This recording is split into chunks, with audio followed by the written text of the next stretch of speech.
ज्यांना आम्ही सातत्यानं चर्चा करताना टीव्हीवरती पाहतो ते मी या ठिकाणी नमस्कार करतो आणि तुम्ही सगळे समोर बसलेल्यांना मानाचा मुजरा करतो या ठिकाणी. बंधूंनो, मी माझ्या सगळ्या सहकार्यांनी स्वतः जयंतराव पाटलांनी अर्थमंत्री होते, अर्थार्थी सगळंच माहिती आहे त्यांना आणि त्यांनी अतिशय चांगल्या प्रकारे आपल्याला सगळ्यांना विश्लेषण करून सांगितलं. मी प्रयत्न करेन की जे मुद्दे माझ्या सहकार्यांनी मांडले, आता बाळासाहेबांनी सुद्धा सहकार्याच्या बाबतीमध्ये त्यांनी अनेक गोष्टी या ठिकाणी सांगितल्या, मी ते मुद्दे रिपीट करणार नाही. परंतु ही गोष्ट आपल्याला समजणं गरजेचं आहे. 2024 निवडणूक इलेक्शन म्हणजे काय आहे हे जर आपण नाही समजून घेतलं तर कदाचित या गल्ली बोळातल्या या मैदानामधल्या सभा भविष्यामध्ये होतील की नाही माझ्या मनामध्ये शंका आहे, पत्रकारांच्या मनामध्ये शंका आहे, जे कायदे तज्ञ आहेत त्यांच्या मनामध्ये शंका आहे, जे राजकीय विश्लेषक आहेत त्यांच्या मनामध्ये शंका आहे. आणि हे सगळेच काय फक्त काँग्रेसवाले, शिवसेनेवाले आणि राष्ट्रवादीवाले नाही, हे सगळे या देशाचं भल्याचा विचार करणारे, या देशाचं काहीतरी चांगलं व्हावं हा विचार करणारी मंडळी आहेत, लक्षात ठेवा. आणि म्हणून 2024 लढाई, मी लढाई हा शब्द वापरतो, युद्ध, हे युद्ध आहे. कसलं युद्ध आहे हे? या देशाची 140 कोटी जनतेची लोकशाही वाचवण्याचं युद्ध आहे. हे या देशाचं संविधान डॉक्टर बाबासाहेब आंबेडकरांनी तुम्हाला आणि आम्हाला दिलेला अधिकार, हक्क, आज ते संविधान वाचवण्याचं युद्ध आहे. आणि हो, त्याबरोबर हे युद्ध गद्दारांना धडा शिकवण्याचं सुद्धा युद्ध आहे, हे मात्र तुम्ही लक्षात घ्या. ज्यांना इथे मोहिते बोलत होते शिवसेनेसारखंच बोलले, बरोबर आहे, तसंच बोलायला पाहिजे. आम्ही दोघेही रस्त्यावरची लढाई लढलेले आहोत. आणि कोणाची लढाई लढलो आम्ही? आम्ही कष्टकऱ्याची लढाई लढलो, आम्ही कामगाराची लढाई लढलो. रोजी रोटी जो आपलं कमवण्यासाठी मुंबईमध्ये, शहरांमध्ये, पुणे असेल, मुंबई असेल, नागपूर असेल, औरंगाबाद असेल, या ठिकाणी जाणाऱ्या तरुणांची आम्ही लढाई लढलो. तुमच्यासारखं अग्रेसिव्हली नाही करता आलं, परंतु त्याच ताकदीने नुसते लढलो नाही, त्यासाठी कायदे बनवले. आणि म्हणून तुमच्यानी माझ्या समोर ते आव्हान आहे.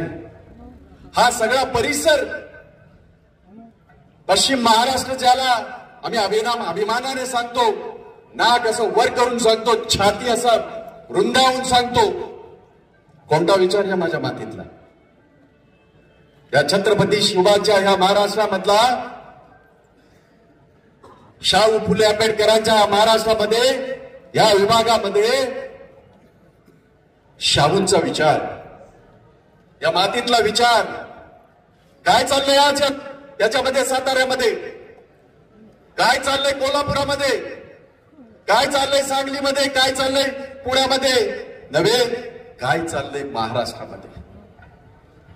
ज्या महाराष्ट्राकडे सगळ्यांची नजर असते, राष्ट्राकडे तर असतेच असते, परंतु महाराष्ट्राकडे सगळ्यांची नजर असते, कारण शाहू फुले आंबेडकरांचा हा विचार या महाराष्ट्रामध्ये नुसता ठेवला नाही तर तो वाढला, माणुसकीचा विचार वाढला. आज हे जे गद्दार आहेत, कोणता विचार आहे हा? आमच्या मातीतला विचार आहे? नाही, अजिबात आपल्या या छत्रपतींच्या, शिवाजीच्या या मातीतला विचार नाही. हा फक्त आणि फक्त दरोडेखोरांचा आणि चोरांचाच विचार आहे. त्याचा मुकाबला तुम्हाला आणि मला करायचा आहे, अख्ख्या महाराष्ट्राला करायचा आहे. हे आपण लक्षात घ्या. कसल्या गोष्टी करतात आहेत हे लोक. एक होर्डिंग वाचलं मी येताना. त्या होर्डिंग मध्ये असं लिहिलेलं होतं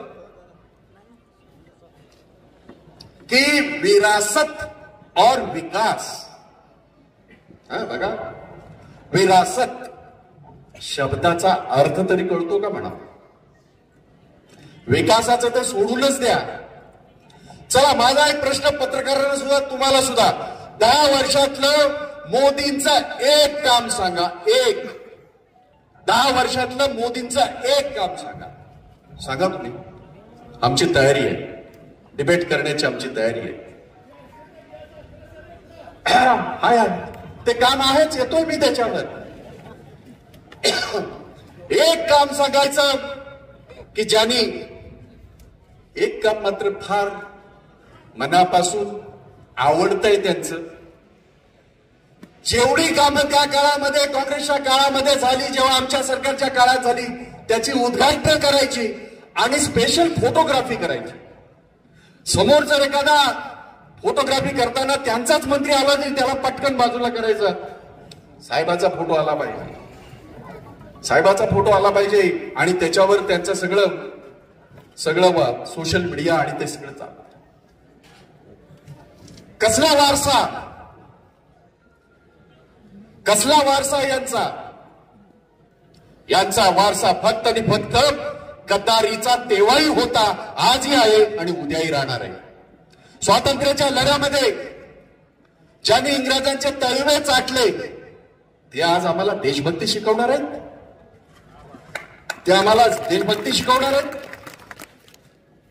त्या सीमेवर, याच भागातले, या महाराष्ट्रातले छातीची कबार करून लढवणारे आमचे सैनिक धाराशाही झाले. कशासाठी? सांगितलं होतं पुलवामामध्ये. हे मी सांगत नाहीये, मी आरोप नाही करत. त्या काळामध्ये काश्मीरमध्ये असलेला जे महामहिम होते, गव्हर्नर मलिक, ते सांगतात. आम्ही म्हणत होतो तेव्हा म्हणत होते आमच्यावर आरोप करतात. सांगितलं होतं तुम्ही सैन्याला ए रूटने घेऊन जा, हवाई रूटने घेऊन जा, रस्त्याने घेऊन जाऊ नका, घातपात होण्याची शक्यता आहे. नाही ऐकलं. हिरो बनायचं होतं, हिरो. नाही चालणार. हे तुम्हाला मुद्दाम सांगतोय. या माझ्या साताऱ्यामध्ये, या माझ्या कोल्हापुरामध्ये, त्या माझ्या कोकणामध्ये शवपेटी आल्या. यांच्या गुजरातमध्ये नाही गेलं, माझ्या महाराष्ट्रामध्ये आल्या शवपेट्या.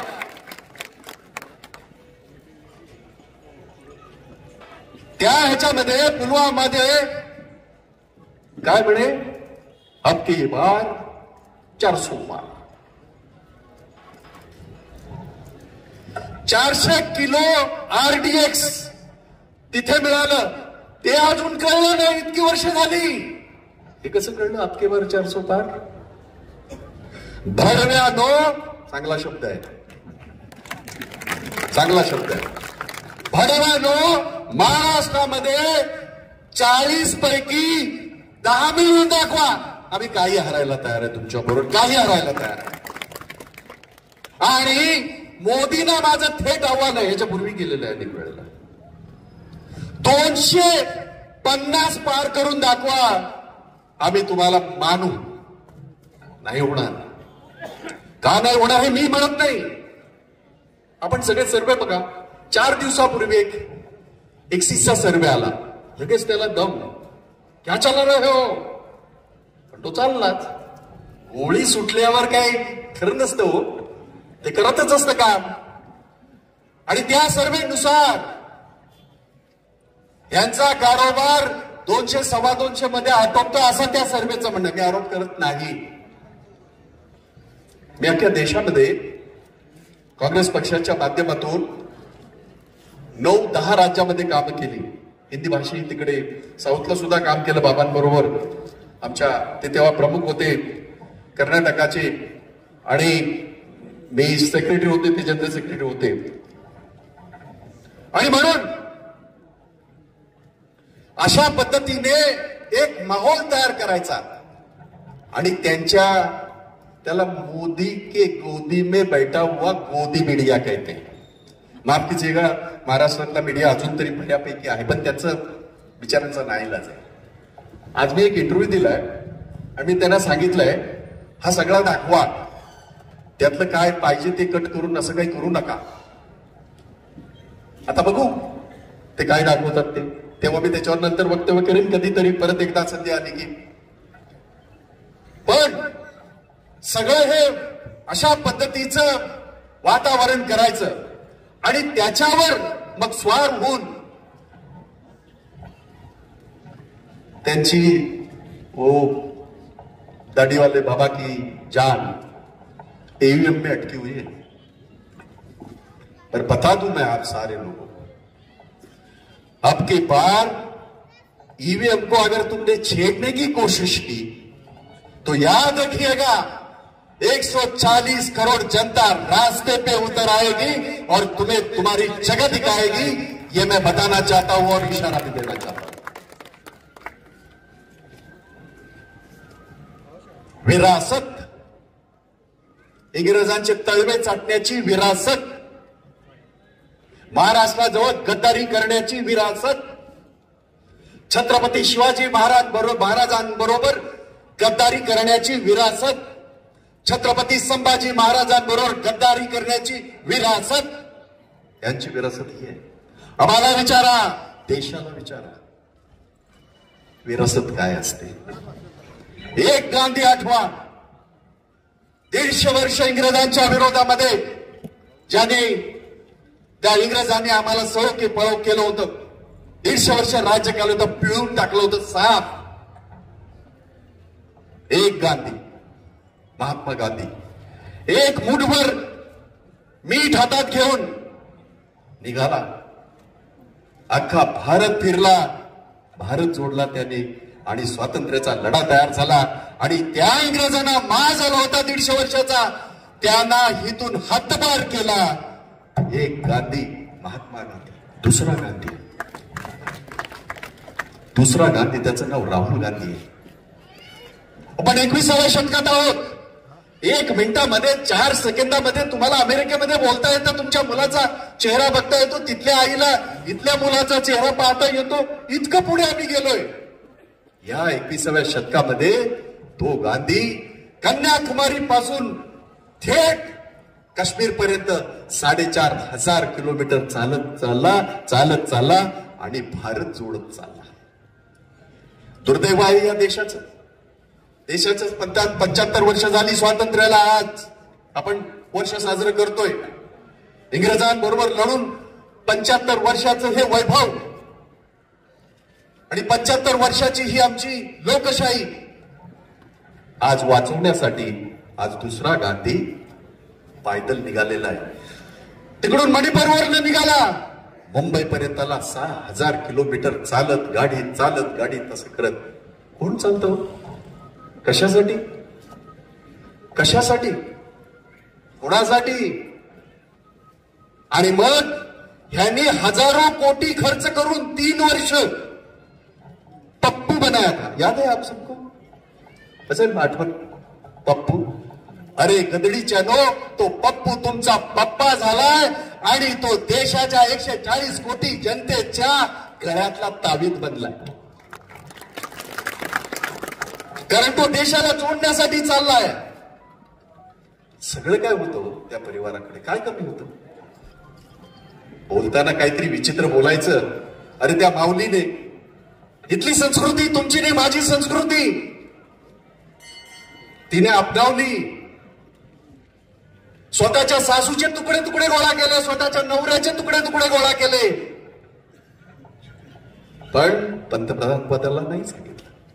नाही, काय त्यागाचे? याच्यापेक्षा काय त्याग? कसली परंपरा, कसला विरासत? इससे विरासत कहते हैं.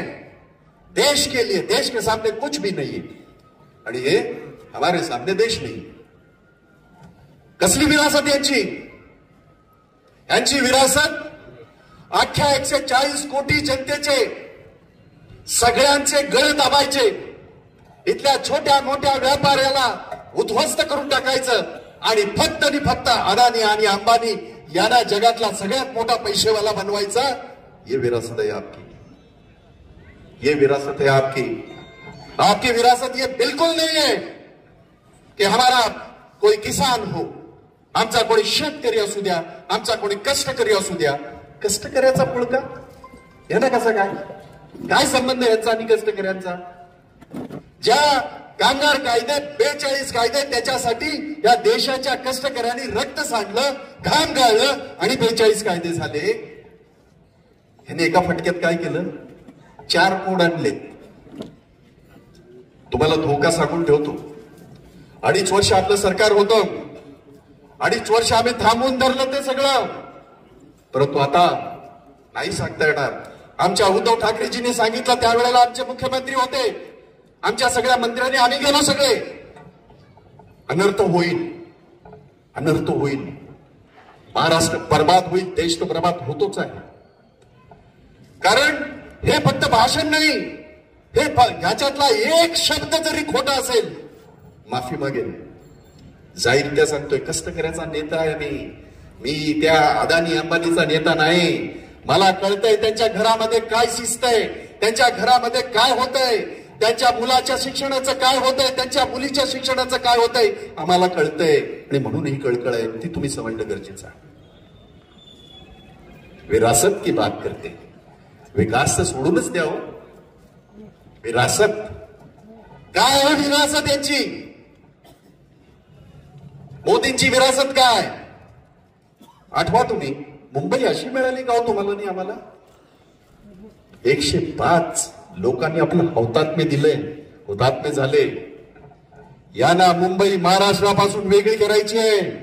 मुंबईचा अर्थ मी मुंबईवरून आलो म्हणून सांगत नाही। मुंबई म्हणजे छोटा हिंदुस्थान आहे, छोटा देश आहे। देशातला कुठलाही नागरिक आज तिथे स्वप्न घेऊन येतो, आपल्या मुलाबाळांना घेऊन येतो, कष्ट करतो आणि त्यांचं संगोपन करतो, ती मुंबई। राग आहे ना, राग आहे। आणि म्हणून आमच्या बीकेसी मधलं फायनान्शियल सेंटर म्हणजे काय फक्त फायनान्स म्हणून नव्हे, त्या फायनान्शियल सेंटरच्या माध्यमातून 2.5 लाख नोकऱ्या मुंबईमध्ये होऊ घातल्या होत्या। कुठे गेलं? बडोदा। बघा किती म्हणजे डुप्लिकेट माणूस आपल्या देशाचा प्रमुख आहे। मित्रो क्या बात आहे। आता ते विसरले ते, कारण त्यांना ते पित्रो थडाथड मिळायला लागल्यावर ते मित्रो बाजूला राहिले। आता या महाराष्ट्राची आपल्या विभागातून लोखंड बाजारामध्ये काम करत होतो आपण, तिकडे गुजरातला डायमंड बाजारामध्ये आमची मुलं काम करत होती।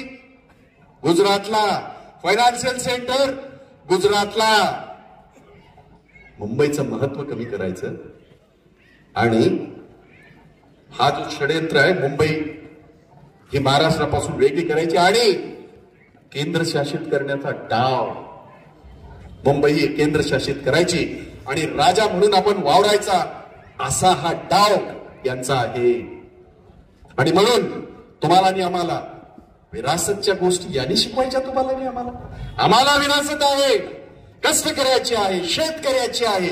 एक पुळका आणखीनी बघितलं इथे, आमच्या जयंतरावांनी सांगितलं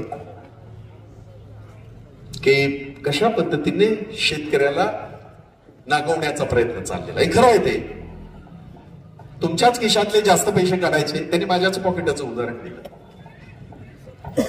अर्थात यांच्यापैकी एकही भडवा माझ्या पाकिटाला हात लावू शकत नाही, ही हिम्मत भाई जगताप त्यातली हिमतीची गोष्ट फक्त सांगितली त्यांनी। सांगितलेलं उदाहरण अगदी परफेक्ट होतं। आठवा बघू, विरासत वो होनी चाहिए, शेतकऱ्याचा शेतमालाला डबल भाव। मी नव्हतो बोललो, कोण बोलला होता? मित्रो।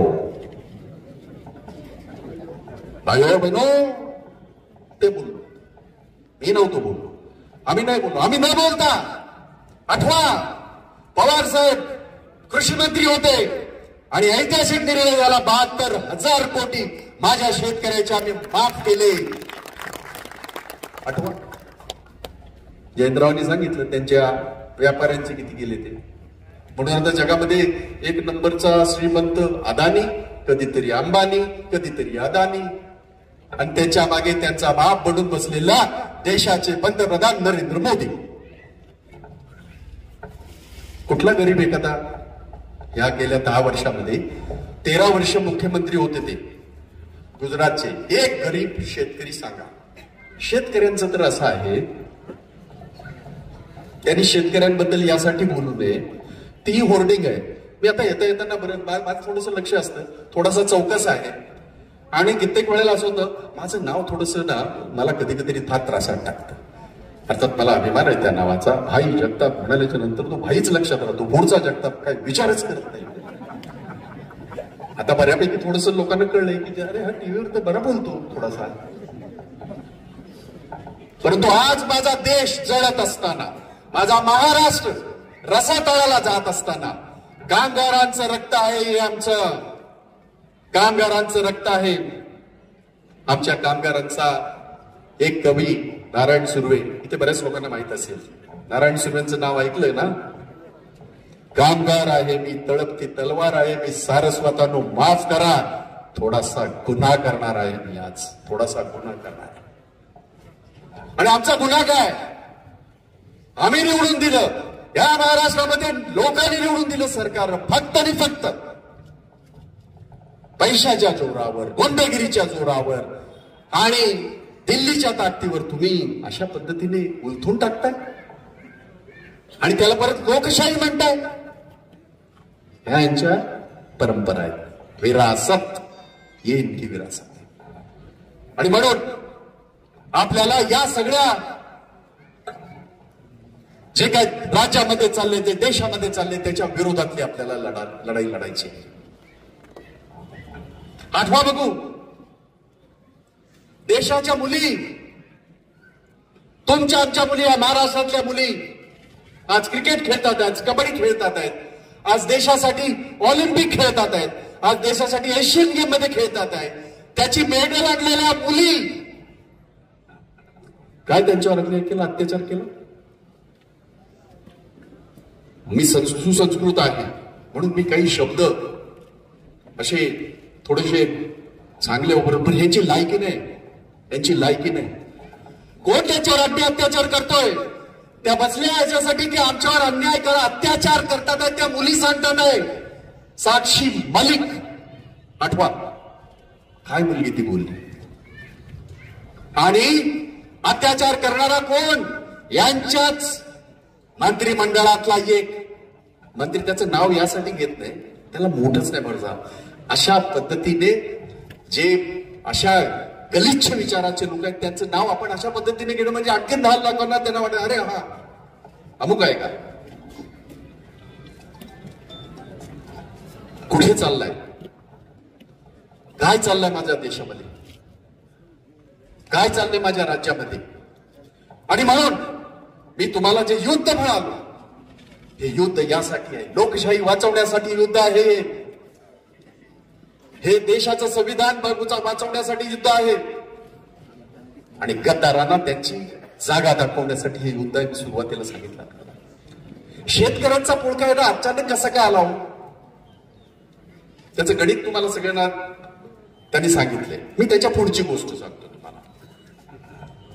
शेतकऱ्यांचं जर इतकाच पुळका या दाढीवाल्या बाबाला जर होता, माफ करा कोणाची दाढी असेल तर चुकून बोलाल तरी काय वाटतं कामा नये. इकडे माझ्यासमोर पण बसलेत काही लोक, यांना अचानक पुळका का आला बरं? हा पुळका 2014 ला का नाही आला?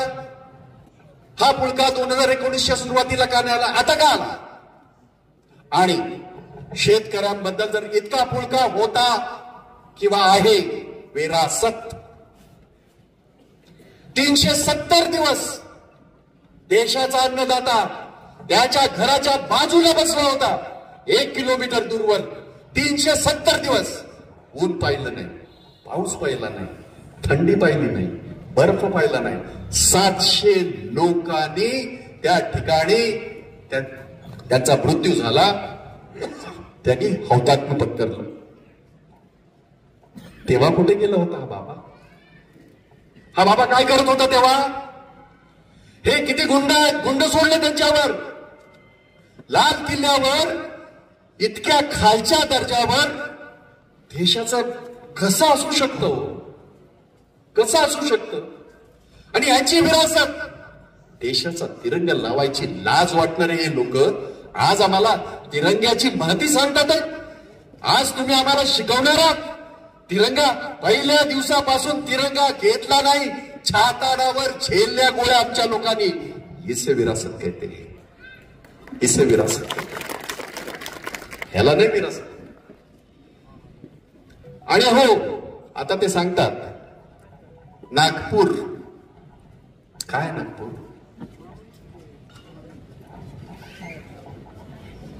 मुख्यालय, त्याच्यावरचा तिरंगाचा झेंडा काँग्रेसच्या आमच्या युवक काँग्रेसवाल्यांनी घुसून तिकडे लावला होता. मला अभिमान आहे त्या गोष्टीचा. आणि यांना लाज वाटत होती, यांना लाज वाटत होती. ते आज तुम्हाला आणि आम्हाला देशभक्ती शिकवणार. ते तुम्हाला आणि आम्हाला हे शिकवणार की काय स्वातंत्र्याच्या संग्रामामध्ये ज्यांनी प्राणाची आहुती दिली त्या सगळ्यांना ते ढसाढसा रडत असतील वरती. कारण या 10 वर्षामध्ये जे डुप्लिकेट स्वातंत्र्य सैनिक तयार झाले, जरा त्यांची लिस्ट एकदा मागवा. आहे ते तिथं, कारण ते वेबसाईटवर येते. जरा बघा. आपल्या गावातलं एखादं नाव असेल तर बघा. आपल्याही लक्षात येतं ना काय चाललंय, काय नाही चाललंय. आणि म्हणून शेतकऱ्यांच्या बाबतीमध्ये या नरेंद्र मोदींना आणि या नरेंद्र मोदीच्या सरकारला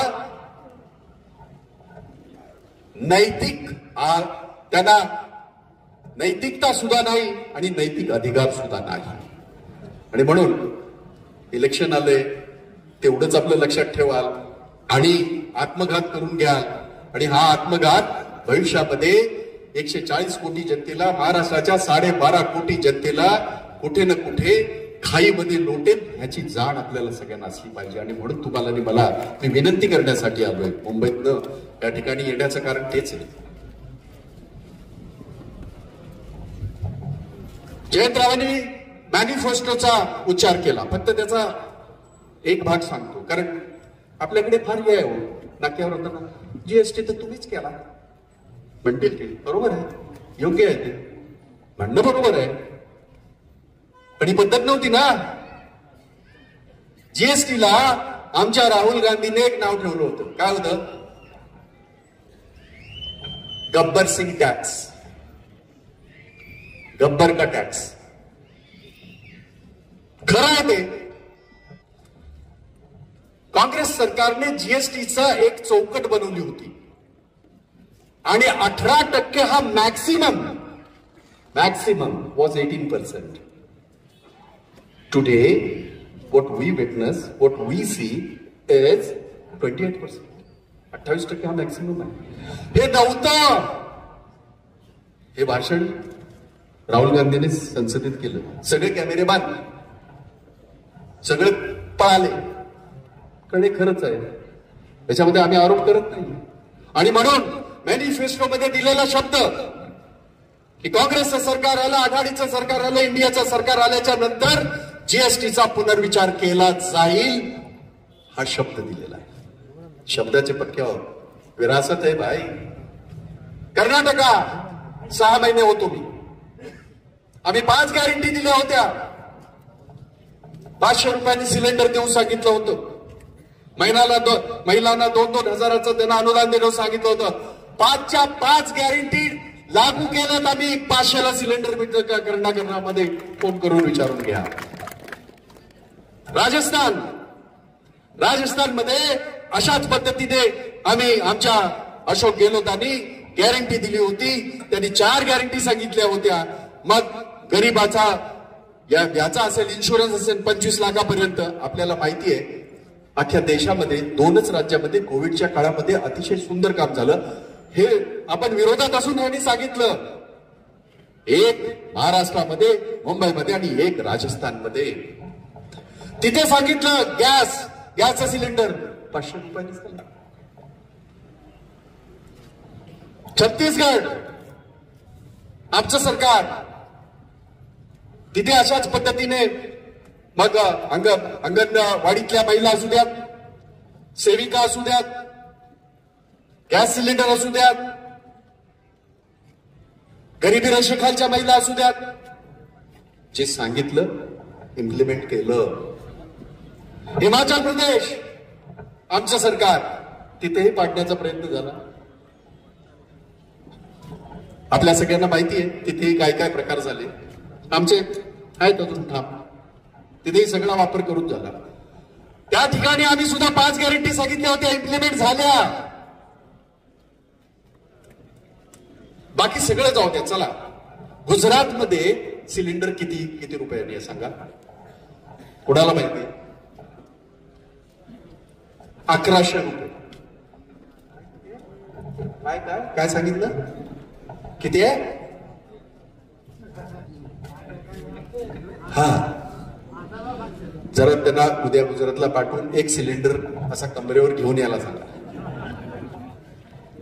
आता ती महिला असल्यामुळे मला तिच्याबद्दल बोलता येत नाही जास्त. आठवतं का ते सिलेंडर घेऊन डान्स करणारे? नाव पण घेत नाही, नाव घेण्यात का मला. तुम्ही बोला, तुम्ही योग्य बोलताय, मी ऐकलं. 400 रुपये म्हणे त्यावेळेला. 460 रुपये सिलेंडर होता. आणि दे दनादन प्रत्येक नाक्यावर, प्रत्येक वेळेला वेगळी साडी, प्रत्येक वेळेला वेगळा शृंगार. माफ करा भगिनीनो, मी थोडस म्हणजे हे आमची संस्कृती नाही, पण दुर्दैव आहे की ज्या पद्धतीने, आणि दुर्दैव आहे देशाचं, ही महिला जेव्हा देशाची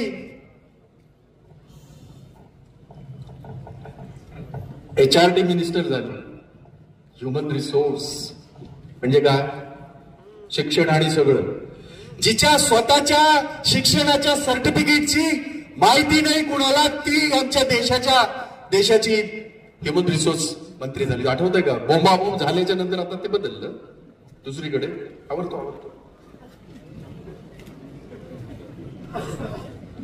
हो त्यांचं.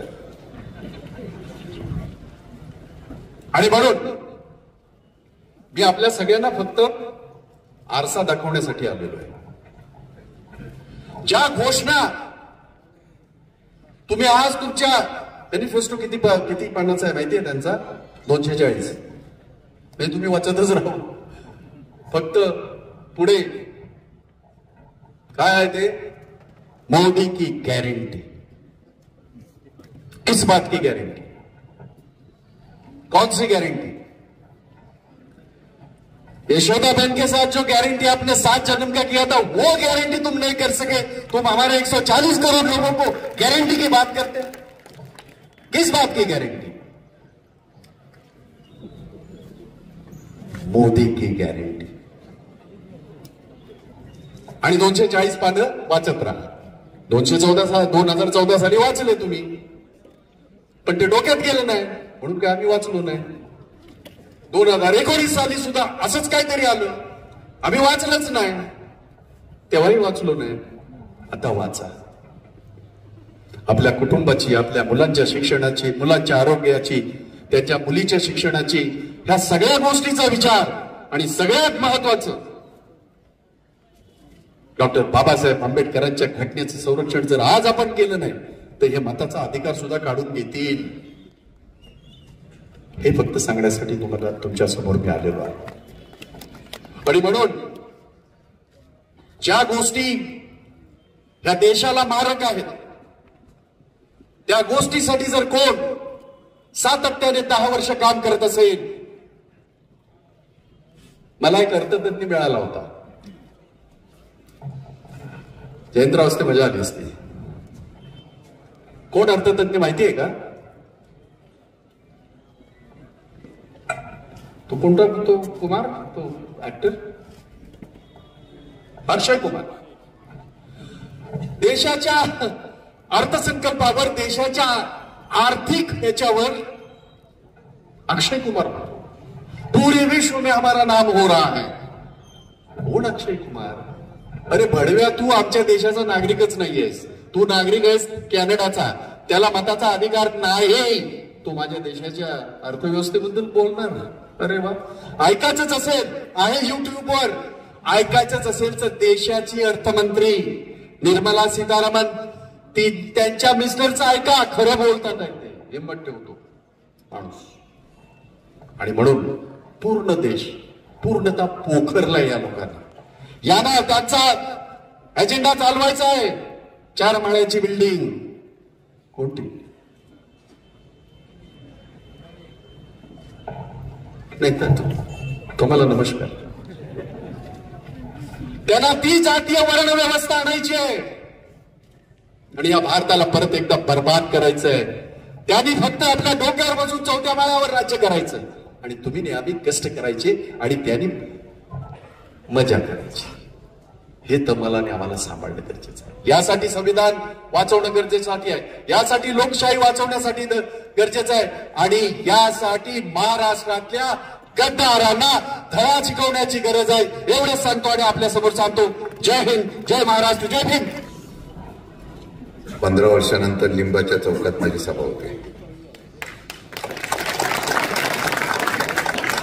1999 साली मी या ठिकाणी आदरणीय पवार साहेबांनी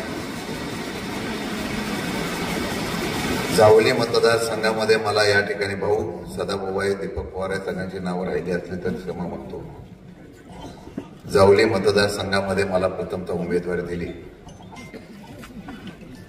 आणि जावली मतदारसंघातला सर्वात मोठं गाव कोणतं असं तर लिंबगाव होतं.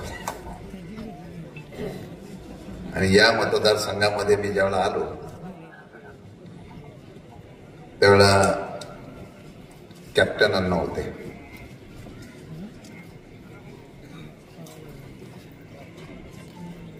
खरं म्हणलं तर त्या काळामध्ये स्वतःची जीप घेऊन त्या वयामध्ये कॅप्टनांनी मला या संपूर्ण वाड्यावस्थ्यामध्ये पाटीलसाहेब पोहोचवलं. वय किती होतं आणि त्यावेळेला जीप घेऊन फिरायचं. फार हाडाचा अनेक नेता, त्यानंतर सोपानराव पाटील होते.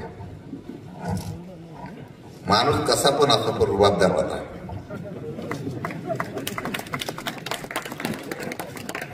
या सातारा जिल्ह्यामध्ये ठराविक लोक कडक वाढत होते कपड्याने. त्यात सोपानराव पाटील होते, अण्णाबापू होते. पवारसाहेब निष्ठावंत आणि नितांत प्रेम करणारा नेता. आपण सर्व समोर बसलेल्या व्यासपीठावरची सर्व मंडळी त्यावेळेला होते. मी पहिल्या वेळेला आलो तर इथं कम्युनिस्टचा झेंडा होता.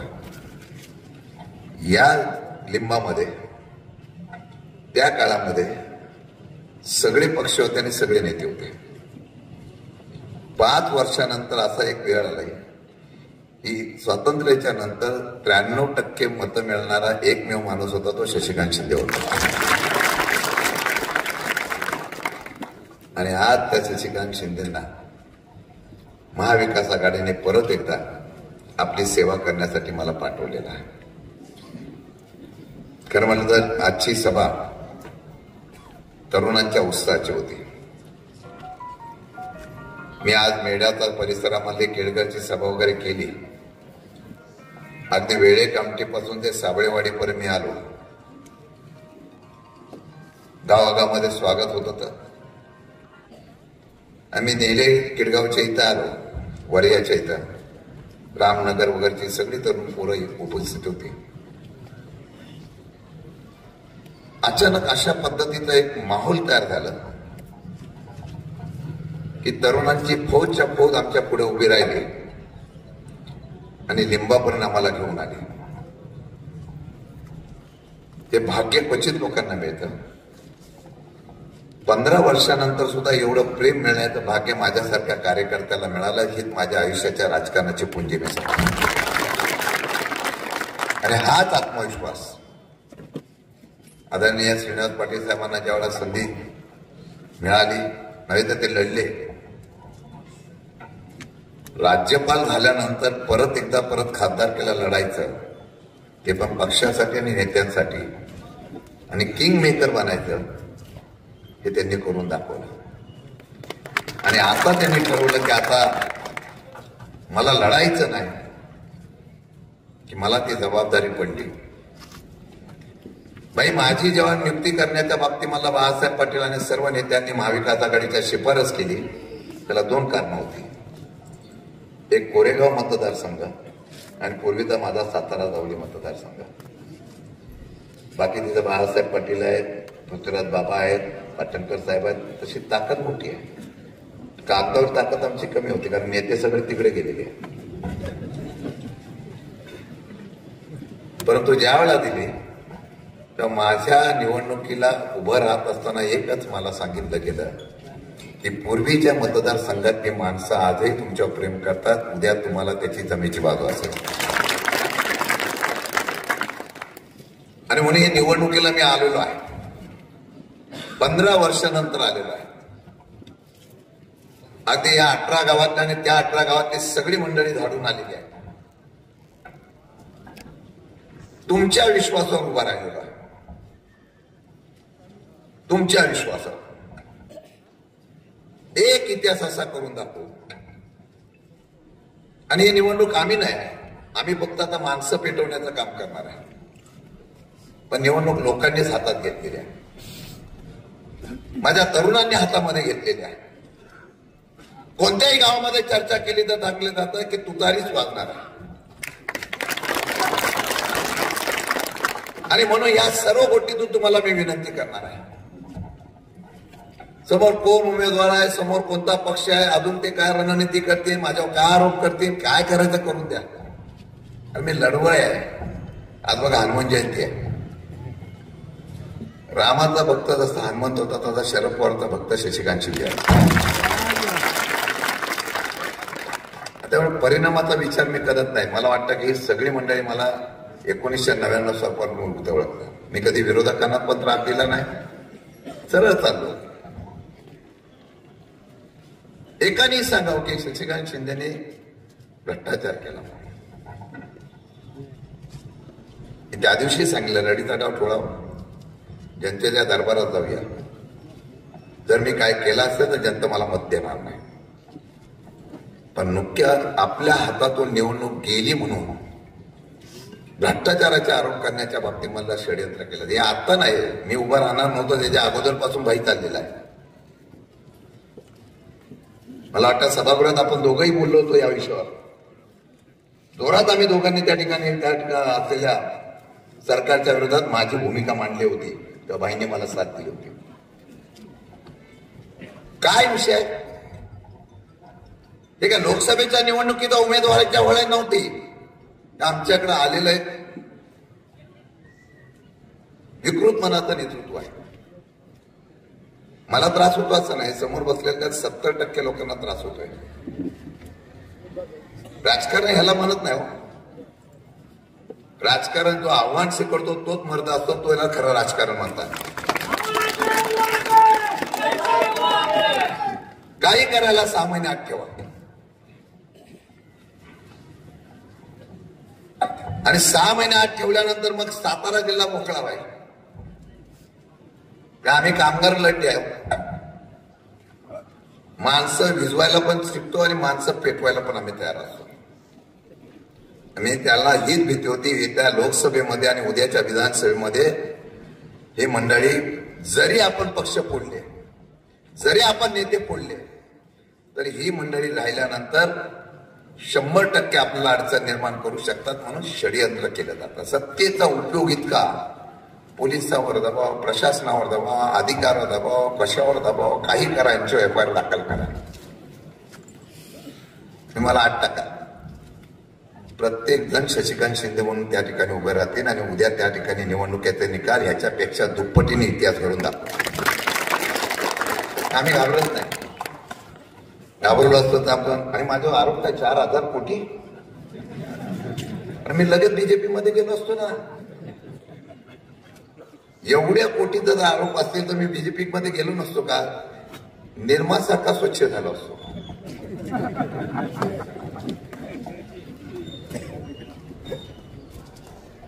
असं ते काम त्यांचं करत राहतील, आपण आपलं काम करत राहू. आणि त्या दिवशी पत्रकार परिषद पवार साहेबांवर बोलतात, जनाची नाही मनाची. अरे तुम्हाला त्यांनी जन्म दिला राजकारणामध्ये, ज्यांनी व्यवसायामध्ये जन्म दिला,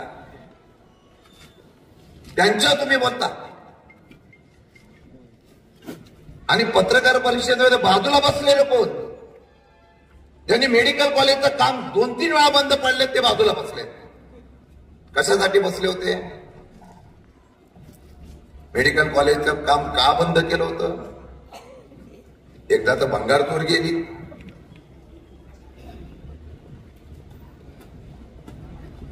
आणि त्यांनी आरोप आम्हाला करावा. बरेच चिट्टे करून आम्ही कधी काढत नाही. आम्ही कधी रडीताना खेळत नाही. आम्ही सरळ सरळ गाव खेळतो, तो सरळ खेळतो, आणि तो फक्त आमच्या नेत्यांच्या आशीर्वादावर आणि जनतेच्या आशीर्वाद खेळत असतो. म्हणून ही लढाई आहे. हे उमेदवार कोण समोर आहे, उमेदवाराच्या बाबतीमध्ये, पक्षाच्या बाबतीमध्ये काय भूमिका मांडायची काय नाही, त्याचा उल्लेख बऱ्याच लोकांनी केलेला. बरं त्याला कमी का काय? परत आमचेच सहकारी बोलायला लागले. पहिले समर्थन करायचे, परत विरोधात बोलायचं. बोलले मी त्यावेळेला वाचलं नव्हतं. मला अभिमान आहे गुलाबराव जगतापांचा.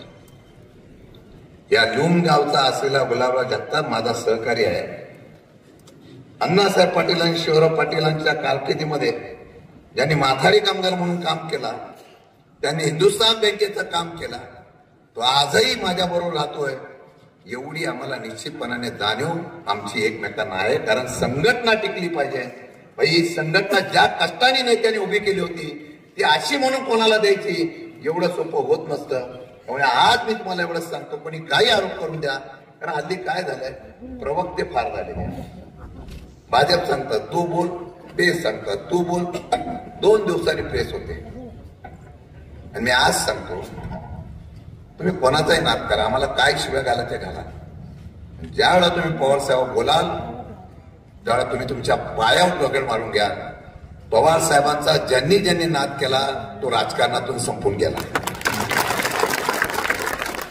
आणि तुम्ही काल बोलल्यानंतर सातारा जिल्ह्याच्या अनेक लोकांचे फोन आम्हाला आले आणि त्यांनी सांगितलं ही कुठली संस्कृती आहे. या संस्कृतीतून एखाद्या नेत्याने यांनी या सातारा जिल्ह्यामध्ये आणि महाराष्ट्रामध्ये एक इतिहास घडवला, त्याचा आम्हाला अभिमान आहे. आजपर्यंत हा सातारा जिल्हा बालेकिल्ला म्हणून ठेवण्याचा ज्यांनी प्रयत्न केला, जनतेच्या ताकदीवर जो नेता उभा राहिला, 84 वर्षानंतर सुद्धा हा नेता महाराष्ट्राचा महाविकास आघाडीचा नेता म्हणून फिरत असताना ही आघाडी मजबूत राहिली पाहिजे. म्हणजे आता उल्लेख केला जयंत पाटलांनी, दिवसाला 4-4 सभा घेतो आणि या असलेल्या दिल्लीच्या आक्रमणाला थोपवतो. आमचा स्वाभिमानाचा नेता तो शरद पवार आहे. आणि तुम्हाला एवढ्या चव्हाण साहेबांचा जिल्हा एवढा सोपी कोण देणार नाही हो. आणि हा सातारा जिल्हा फुटला पाहिजे, हा गड घासळला पाहिजे. म्हणून आमच्या गडाचे किल्लेदार तुम्ही काढून घेतले. कारण हा गड गेल्याशिवाय महाराष्ट्राचा इतिहास बोलू शकत नाही, हे तुम्हाला निश्चितपणाने माहिती आहे. जिल्हा आमचा कसा असून द्या, पण त्या जिल्ह्याला नाव जे आहे ना ते देशाच्या आणि महाराष्ट्राच्या राजकारणामध्ये फार मोठं आव्हान घेतलं जातं. आणि आम्हाला तुम्हाला अभिमान असला पाहिजे. मगाशी सांगितलं, फार दाखवलं जातं मोदी की गॅरंटी, याची गॅरंटी, एवढं केलं जनतेसाठी, एवढं केलं. काही केलं नाही. पैसे तुमचे घेतले आणि उद्योगपतींनी सर्वांना वाटून टाकले. कर्जमाफी तुमची झाली नाही, कर्जमाफी उद्योगपतींची झाली. अहो राहुल गांधींनी आणि परवाच्या दिवशी काँग्रेस पक्षाने जो जाहीरनामा दिला त्यामध्ये जाहीरपणाने सांगितले आमचं सरकार आलं तर परत एकदा कर्जमाफी आम्ही शेतकऱ्यांची करू. हे सांगण्याचा धाडा तुमच्या अजेंड्यामध्ये नव्हता. आत्ता वीज बिल वाढवलं, खताचं बिल वाढवलं, खत वाढलं, वीज वाढली, सगळी वाढली, काय लोकांना पैसे मिळणार आहे शेतकऱ्यांना? हमी भाव नाही. आणि महाराष्ट्रात तुम्ही सांगता, त्या महाराष्ट्रामधल्या असलेल्या छत्रपती शिवाजी महाराजांचं नाव घेतात नेहमी. छत्रपती शिवाजी महाराजांचा स्वाभिमान आमच्यामध्ये आहे, महाराष्ट्राच्या जनतेमध्ये आहे. आमची लढाई आहे ह्याच्या विरोधात आहे. त्याच्यामध्ये एक कारण महत्वाचं आहे, ते तुम्हाला आम्हाला समजलं पाहिजे. आम्ही जिल्ह्याचे राज्याचे प्रश्न बाजूला ठेवूया, पण ज्या वेळेला महाराष्ट्राला संपवण्याचा कोणी प्रयत्न करत असेल तर त्या वेळेला महाराष्ट्र पेटून उठला पाहिजे. आणि तो उठवण्याचं काम स्वर्गवासी बाळासाहेब ठाकरेंच्या असलेल्या शिवसेनेने केलं. त्याचबरोबर त्या ठिकाणी इंदिरा गांधींच्या असलेल्या राहुल गांधीच्या नेतृत्वाखाली या काँग्रेसने केलं आणि शरद पवारांच्या असलेल्या राष्ट्रवादीने केलेला आहे. उद्याची लढाई आमची एवढीच आहे. छत्रपती शिवाजी महाराजांचं स्मारक तुम्ही मागच्या वेळा उभे करता म्हणून सांगितलं, अरे आजही तुम्ही स्मारक उभं करू शकला नाही, हे तुमचं दुर्दैव आहे. आणि सांगतात भाजप फार मोठं काम करते, देश की प्रगती करते. कदाचित उद्या इतर सांगितलंच आहे भाजपने काय काय केलं. बाकी काय नका आम्हाला महाराष्ट्राला करू, फक्त छत्रपती शिवाजी महाराजांचं तुम्ही त्या ठिकाणी स्मारक का उभं केलं नाही याचा खुलासा तुम्ही करा. आम्ही तर वारसदार म्हणतोय, होय आम्ही छत्रपती शिवाजी महाराजांचे वारसदार आहोत. एक वेळा आम्ही अनेक वेळा सुरत लुटली होती, आज तुम्ही आमची मुंबई आणि महाराष्ट्र लुटताय. आमच्या तरुणांचे असलेले उद्योगधंदे घेऊन जाताय. एकही माणूस त्यांच्या विरोधात बोलत नाही, पण आमचा माणूस सुद्धा कागद बसलाय याची शंका माझ्यासारख्या कार्यकर्त्याला. लढाई फक्त ठराविक लोकांनी केली नाही पाहिजे, त्यामध्ये जनक्रांती झाली पाहिजे. या आरक्षण सांगितलं जातं, एका समाजाला आरक्षण दिलं म्हणून सांगावं. मराठा समाजाला आरक्षणाच्या बाबतीमध्ये फसवलं गेलं. जरांगे पाटलांना आंदोलन मागे घ्यायला लावलं आणि परत त्या जरांगे पाटलांना आंदोलन का करावं लागलं याचा खुलासा सरकारने केला नाही. अरे एवढं कमी करता का काय?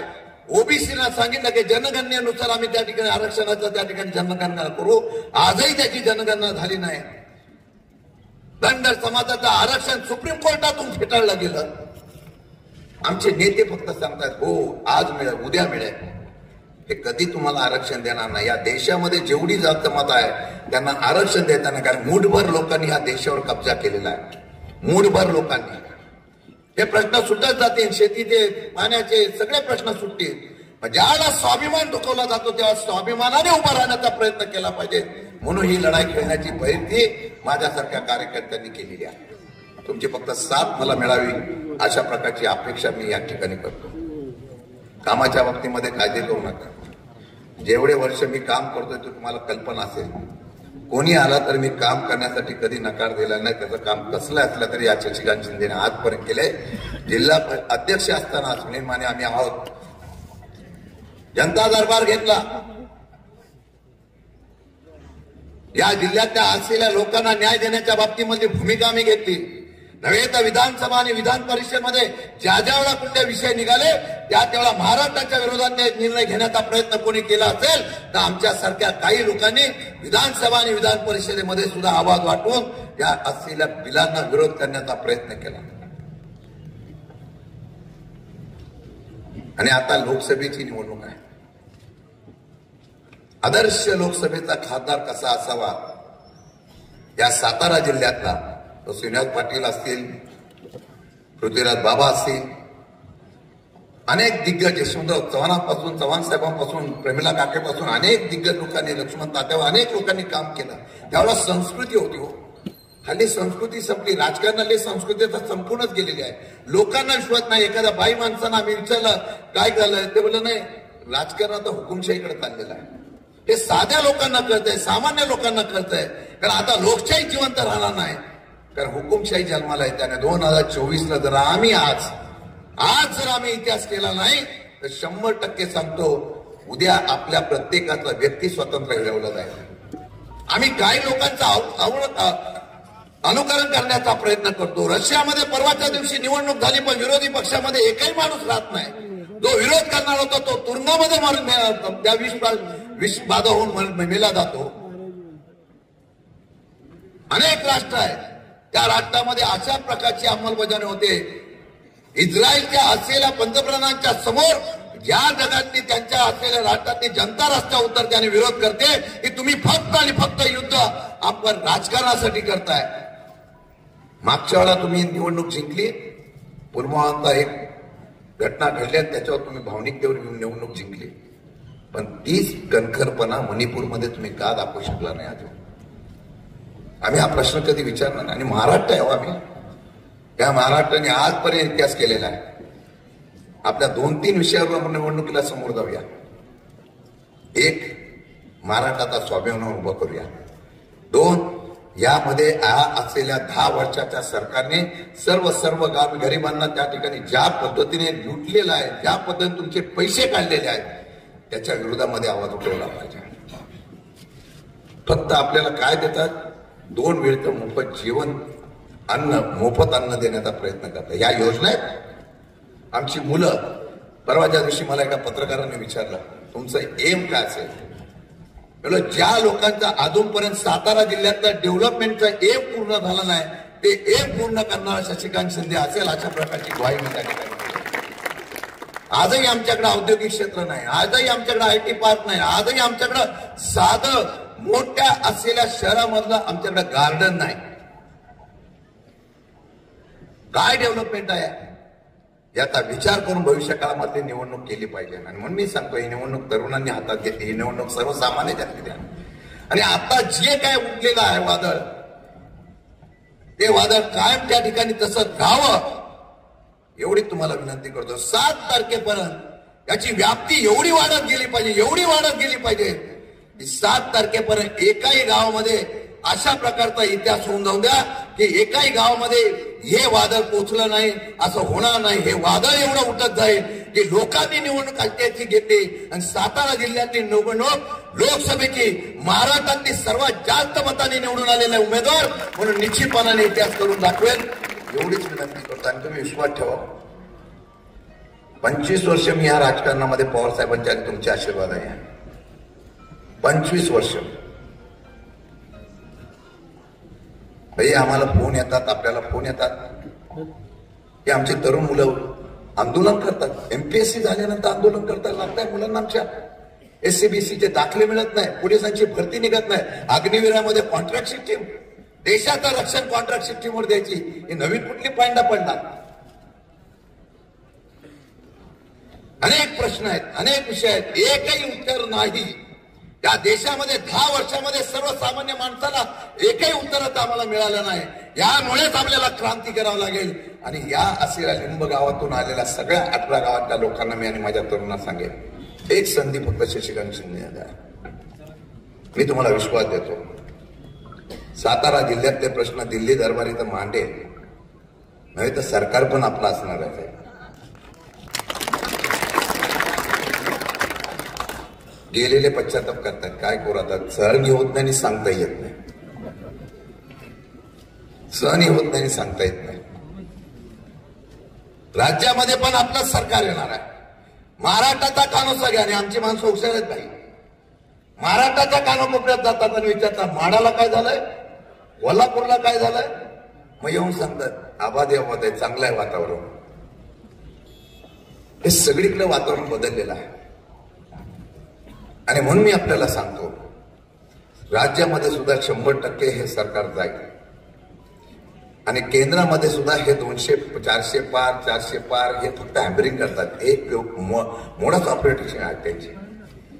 तुमच्या डोक्यामध्ये सारखं टाकतात 400 पार 40 पार, 400 पार 40 पार, 400 पार 40 पार. मग तुम्हाला इतके तुम्ही एवढं मोठं काम केलं, एवढं मोठं कार्य केलं, एवढं मोठं लोकांच्या हृदयामध्ये तुमची कामं केली असेल, पक्ष कशाला फोडतात, नेते कशाला फोडताय?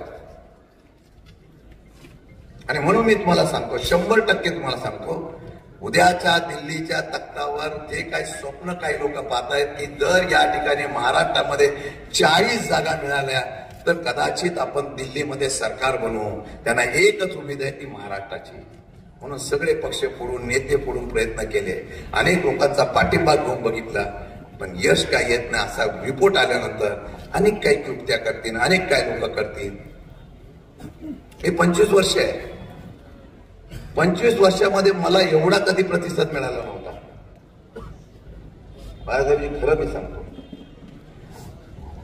एवढा कधी प्रतिसाद मिळाला नव्हता. पण असं काय झालं की एवढा मोठा प्रतिसाद मिळाला? त्याचं कारण एकच होतं, या सरकारच्या विरोधामध्ये एक वेगळ्या प्रकारची चीड या सामान्य जनतेमध्ये होती आणि लोकांनी ठरवलं की आता आपणच जो उमेदवार आपला महाविकास आघाडीचा आहे त्याला निवडून महाराष्ट्रामध्ये द्यायचं. म्हणून अशा प्रकारच्या निवडणुकीमध्ये प्रतिसाद मिळतोय. मी 100% सांगतो. लग्नाला पण जातो, कार्यक्रमाला आम्ही जातो, पूर्वी पण जात होतो, सत्कार घेत होतो. त्या दिवशी आम्ही बडदरे आबांच्या लग्नाला आम्ही गेलो.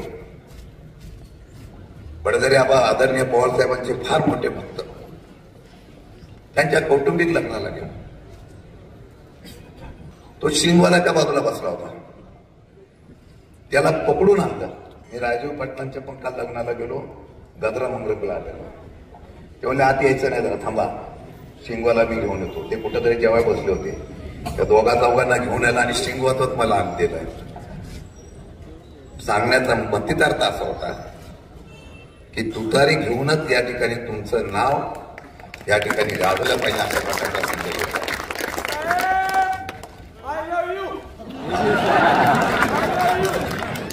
म्हणूनच मला तिकीट दिली.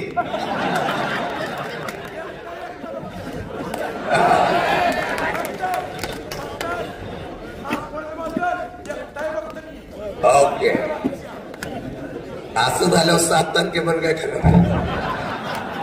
असो, हे प्रेम आहे. हे प्रेम मिळवायला भाग्य लागतं आणि हे प्रेम मला लोकांनी दिलेलं आणि माझ्या नेत्यांनी मला प्रेम दिलं.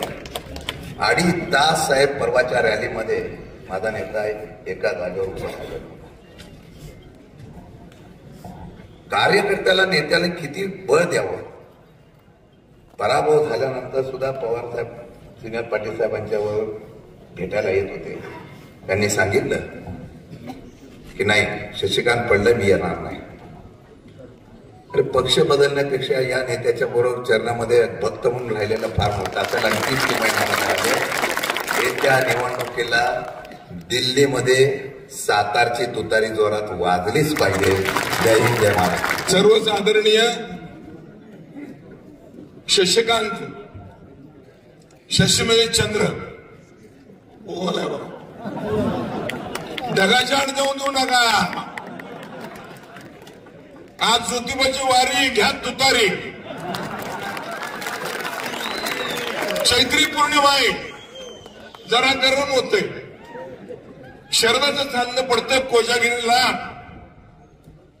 दूध आपण गरम करतो शेणकोटावर किंवा जळणावरती आणि चालण्यात पायरोळ पाटावर ठेवून वरण काय ते झाकतो, जरा वेळ थंड करून पितो. हे तर गरम करायचं चाललंय, पण 7 तारखेला थंड करून प्यायचं. वाईच 3 नंबर नुसती नाही, मिशीवाला आहे. धरले तुतारे रामकृष्ण हरी आहेत तर, पण आली आता बारी. लोणाला जत्रा येते, लय गर्दी असती आणि पुढे जायचं म्हणलं माऊली जरा जाऊ द्या, लगेच बाजूला जाऊ द्या म्हणलं. हे ज्या वेळा शेवटचं कीर्तन असतं, शेवटची 10 मिनिटं उरली आहेत. गुन्हा करता Shashikant yes, Shamrao Patil yes, Shrinivas Patil yes, 3 yes. Sunil Mane तो नील आहे, निळा खडा घातला मी पुढे जाते. पण आणि पवार साहेब शरद पडले शरदाचे चांदणे उगवाला चंद्र पौर्णिमेचा फुलल्या 10 दिशा फुलवा. 10 उमेदवार आहेत आपले. उभाटाचे आहेत, काँग्रेसचे आहेत. 48 47 स्वातंत्र्य मिळालं.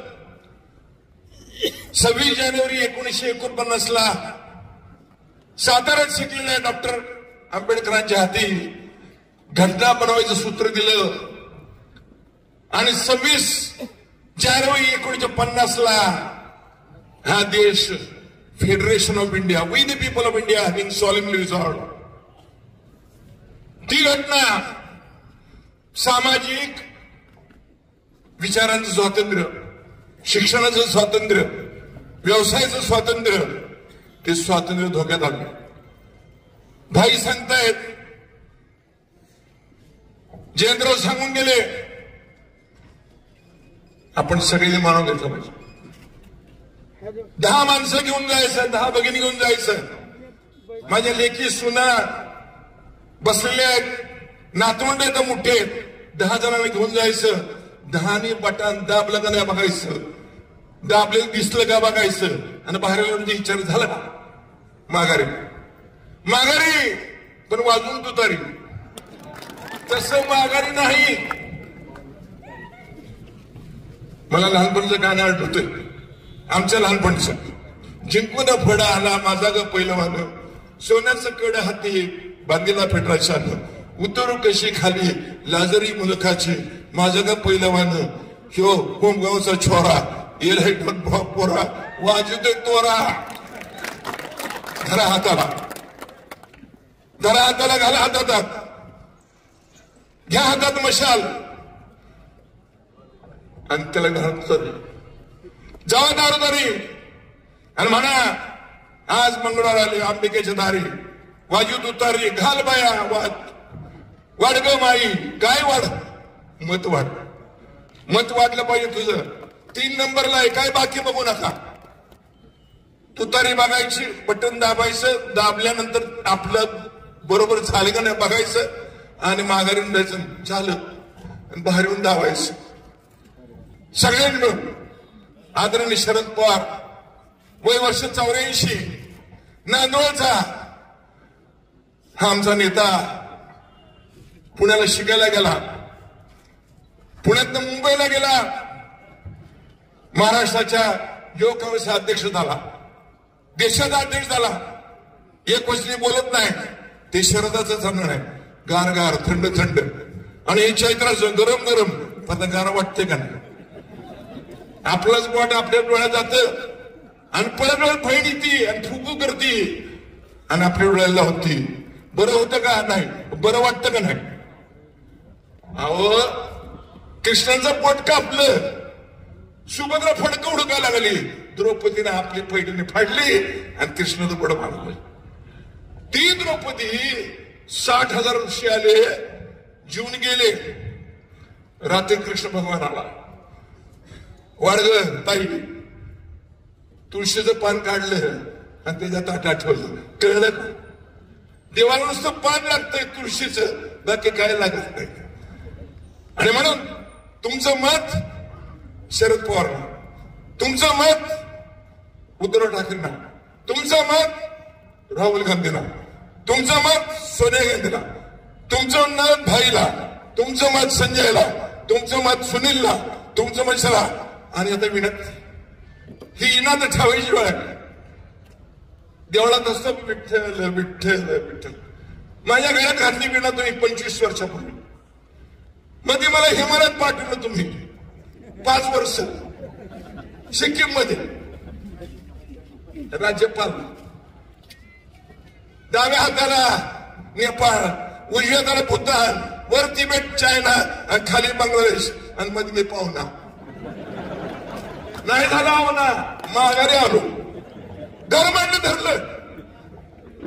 आपल्या फडावर बघा असतात कुस्त्याच फडा, कोल्हापूरचं पहिल्यांदा फिरतो फिरतात, कुणी धरत नाही. वाट खर्ची आले का मी धरलं आणि पाडलं बी आणि घडलं बी. आता घडवणार कोण? बादशाहबास शशिकांत जयवंत शिंदे. जयवंत, जयवंत व्हा. मराठी पाऊल पडते पुढे, वाजवी तोफांचे चौघडे. हे लिंब आहे, पाडव्याला लिंब खावा लागतो. जोडीला गुळ असतोय. गुळगुळ करू नका, हुळहुळ करू नका, हळहळ करू नका, वाजवा. आणि मग काय दुपारी तर दुपारी सकाळी ते सकाळी आणि सांच्या पारी इथेच आणि या बांधावर अशीच श्यामल वेळ. सखानो मित्रांनो, कसा रंगलेला खेळ. जय हिंद, जय महाराष्ट्र.